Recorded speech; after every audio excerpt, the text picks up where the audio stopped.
obviously we had a classified hearing, so the details of which we can't discuss.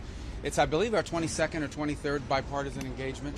We'll continue to engage with Congress on this. We're headed to the House now to do a similar briefing and provide updates on this counter-drug mission, which is focused on dismantling the infrastructure of these terrorist organizations that are operating in our hemisphere, undermining the security of Americans, killing Americans, poisoning Americans.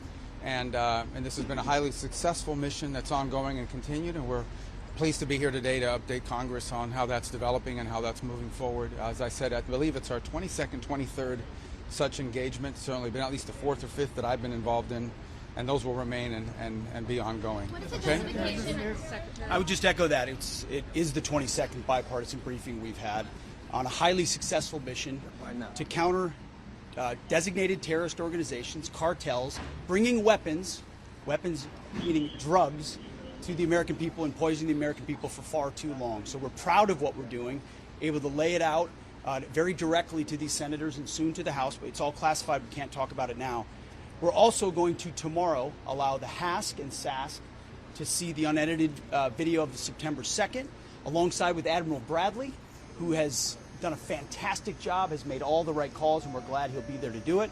But in keeping with long-standing Department of War policy, Department of Defense policy, of course we're not going to release a top-secret, full unedited video of that to the general public. HASC and SASC and appropriate committees will see it, but not the general public. Very good briefing.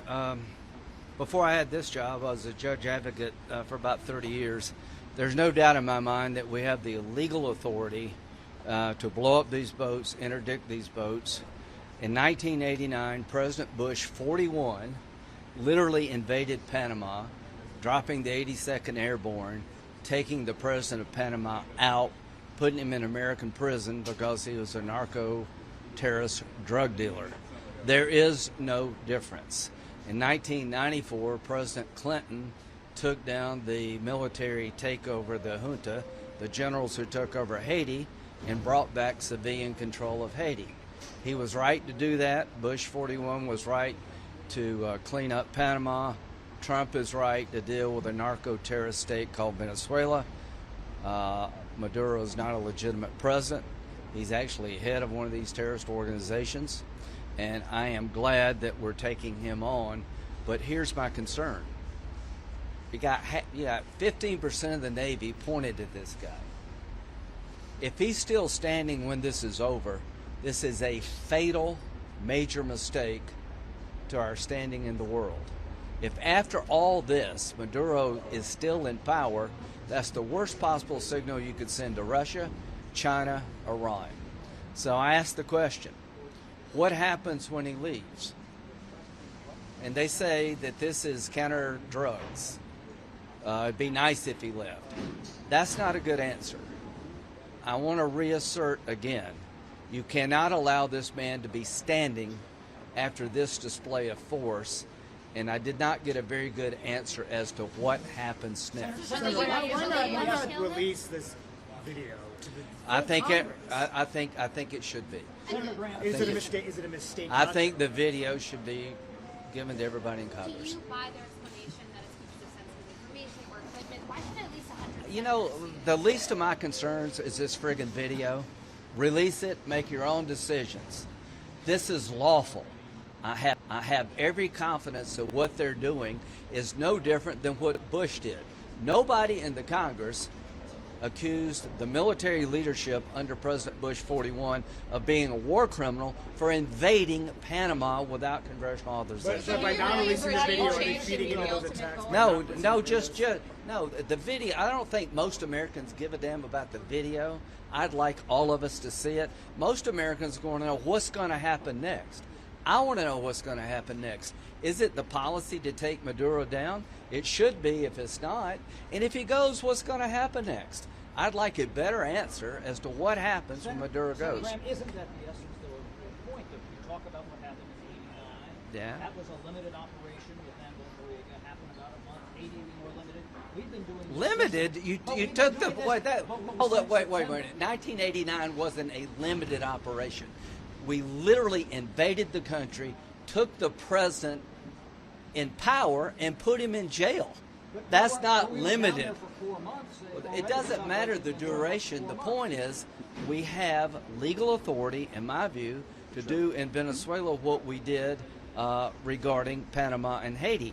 The question is, how long does it take? It's not an issue for me. If you want to stage this thing, fine. But I want to address the question, is it the goal to take him out? If it's not the goal to take him out, you're making a mistake. Senator, is it regime change to take him out? Is it regime Yes. change or kill him? Like, what I do you don't think? care.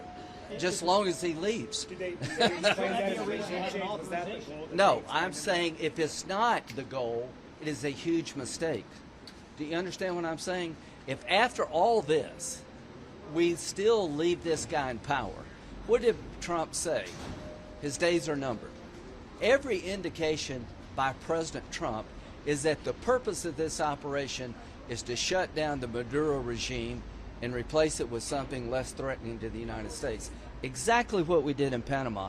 And what I want is some clarity going forward. Is that, in fact, the goal?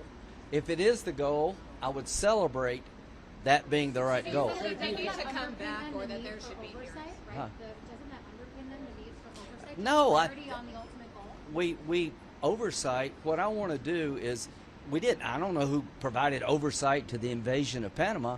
This is not about look at the video. Let Congress look at the video. Boy, we can't. Well, no, Congress. I'm saying they should give it to Congress. I support that. I think that's fair. Do you vote for the provision in the NDAA that restricts Secretary Hegseth's travel budget if the video is not? I have told him that I think he should release the video.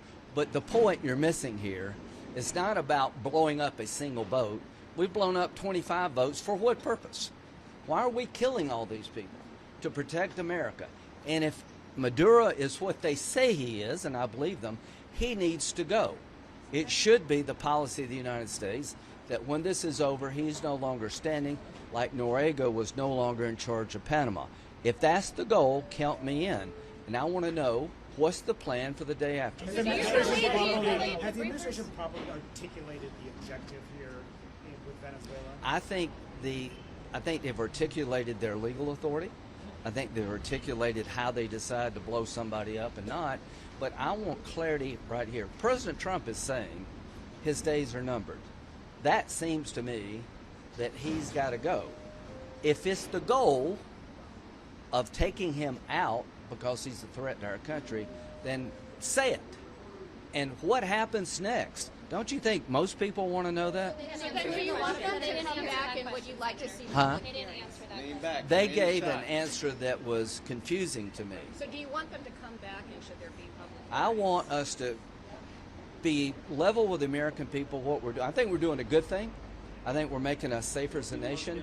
We're cleaning up our backyard. Too many Americans have died from. He's aligned with Hezbollah. There's a million reasons you want Maduro to go, but just say it.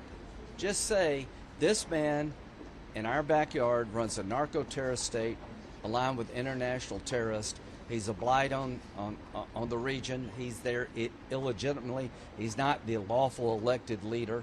He needs to go and come up with a plan to take him out if he will not voluntarily leave. Senator Graham, if that's the issue, though, with you say, I'm not impressed with their plan here, why wouldn't Congress then assert itself with an authorization, say, this is the plan, this is what No, that's not what we're doing here. Why wouldn't you do that? What am I authorizing? It's not my job to be Commander-in-Chief. It's not my job to come up with a plan. It's my job to ask them, what is the plan? We're not military leaders here. If you have Congress come up with a plan to invade Venezuela, what could possibly go wrong? That's not a very good idea. I think we should push the administration. Be clear on what the end game is. If the end game is to take Maduro down, count me in. I just want you to articulate what happens next. No, but I think you have to have all options on the table if, in fact, your goal is to take him down. And if it's not your goal to take him down, you're making a major mistake, because what you're doing is you're displaying a lot of force, you're labeling the guy as a threat to the country, and at the end of the day, he still stands. Every other terrorist group out there will see that as tremendous weakness.